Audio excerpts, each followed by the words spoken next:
بسم اللہ الرحمن الرحیم۔ السلام علیکم، کیسے ہیں آپ سب؟ انشاءاللہ سبھی ٹھیک ہوں گے اور اللہ کی رحمتوں کے سائے میں ہوں گے۔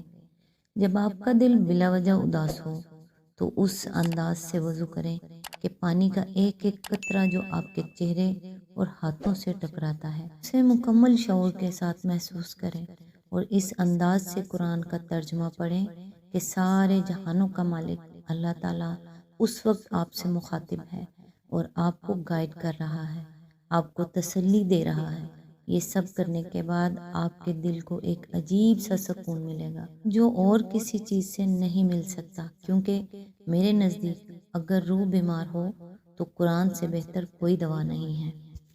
آج انشاءاللہ سورۃ توبہ کی آیت نمبر 67 سے سٹارٹ کریں گے۔ اعوذ باللہ من الشیطان الرجیم۔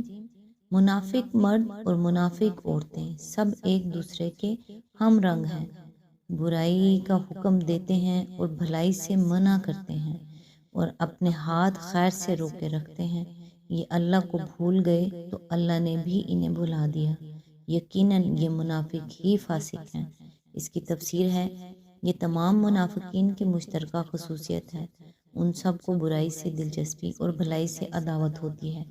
کوئی شخص برا کام کرنا چاہے تو ان کی ہمدردیاں، ان کے مشورے، ان کی ہمت افزائیاں، ان کی اعانتیں، ان کی سفارشیں، ان کی تعریفیں اور مدعا سرائیاں سب اس کے لیے وقف ہوں گی۔ دل و جان سے خود اس برے کام میں شریک ہوں گے، دوسروں کو اس میں حصہ لینے کی ترغیب دیں گے، کرنے والے کی ہمت بڑھائیں گے، اور ان کی ہر ادا سے یہ ظاہر ہوگا کہ اس برائی کی پروان چڑھنے ہی سے کچھ ان کے دل کو راحت اور ان کی آنکھوں کو ٹھنڈک پہنچتی ہے، بخلاف اس کے کوئی بھلا کام ہو رہا ہو تو اس کی خبر سے ان کو صدمہ ہوتا ہے، اس کے تصور سے ان کا دل دکھتا ہے، اس کی تجویز تک انہیں گوارا نہیں ہوتی، اس کی طرف کسی کو بڑھتے دیکھتے ہیں تو ان کی روح بے چین ہونے لگتی ہے،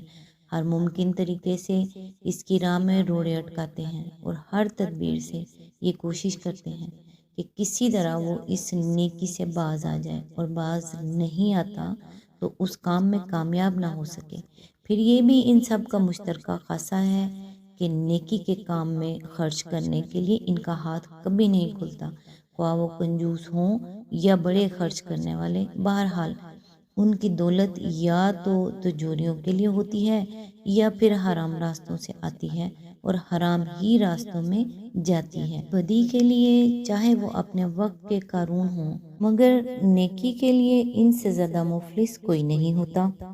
آیت نمبر 68۔ ان منافق مردوں اور عورتوں اور کافروں کے لیے اللہ نے آتش دوزخ کا وعدہ کیا ہے جس میں وہ ہمیشہ رہیں گے، وہی ان کے لیے موضوع ہے، ان پر اللہ کی پھٹکار ہے اور ان کے لیے قائم رہنے والا عذاب ہے۔ اس کی تفسیر ہے، منافقین کا غائبانہ ذکر کرتے کرتے یکایک ان سے براہ راست خطاب شروع ہو گیا ہے۔ آیت نمبر 69۔ تم لوگوں کے رنگ ڈھنگ وہی ہیں جو تمہارے پیش روؤں کے تھے، وہ تم سے زیادہ زوراور اور تم سے بڑھ کر مال اور اولاد والے تھے، پھر انہوں نے دنیا میں اپنے حصے کے مزے لوٹ لیے اور تم نے بھی اپنے حصے کے مزے اسی طرح لوٹے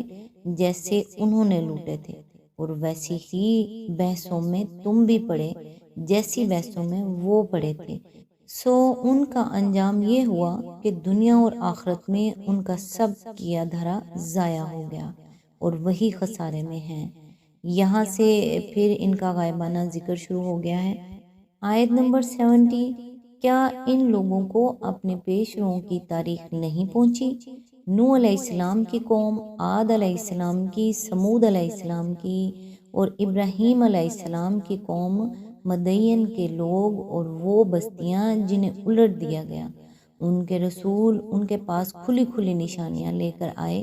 پھر یہ اللہ کا کام نہ تھا کہ ان پر ظلم کرتا، مگر وہ آپ ہی اپنے اوپر ظلم کرنے والے تھے۔ اس کی تفسیر ہے، اشارہ ہے قوم لوط کی بستیوں کی طرف، یعنی ان کی تباہی و بربادی اس وجہ سے نہیں ہوئی کہ اللہ کو ان کے ساتھ کوئی دشمنی تھی اور وہ چاہتا تھا کہ انہیں تباہ کرے، بلکہ دراصل انہوں نے خود ہی اپنے لیے وہ طرز زندگی پسند کیا جو انہیں بربادی کی طرف لے جانے والا تھا۔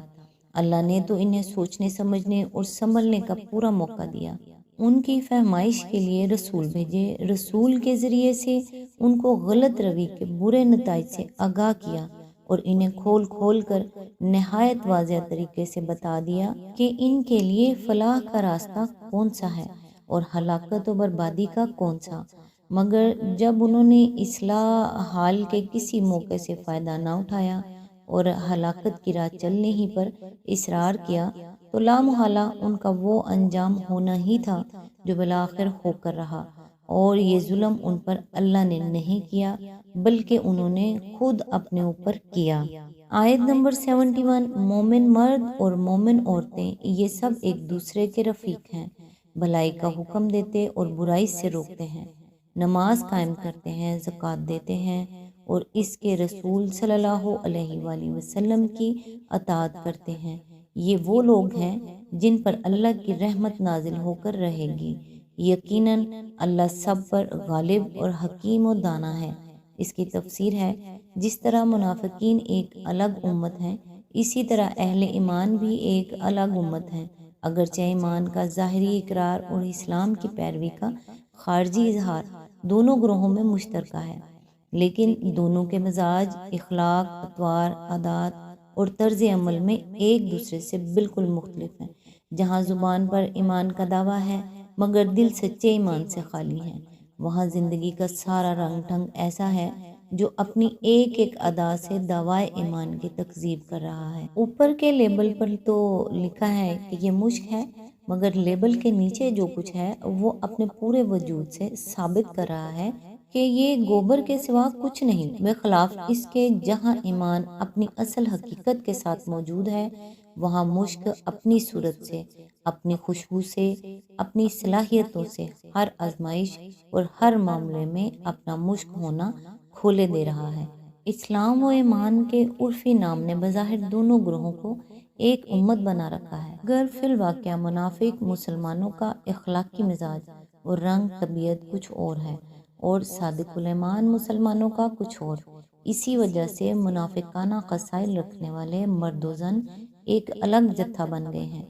جن کو خدا سے غفلت، برائی سے دلچسپی، نیکی سے بغض اور خیر سے عدم تعاون کے مشترکہ خصوصیات نے ایک دوسرے سے وابستہ اور اہل ایمان سے عملاً بے تعلق کر دیا ہے، اور دوسری جانب سچے مومن مرد و زن ایک دوسرا گروہ بن گئے ہیں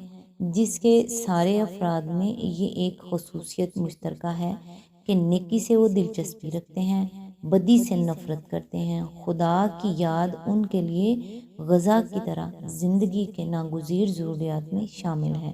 راہ خدا میں خرچ کرنے کے لیے ان کے دل اور ہاتھ کھلے ہوئے ہیں،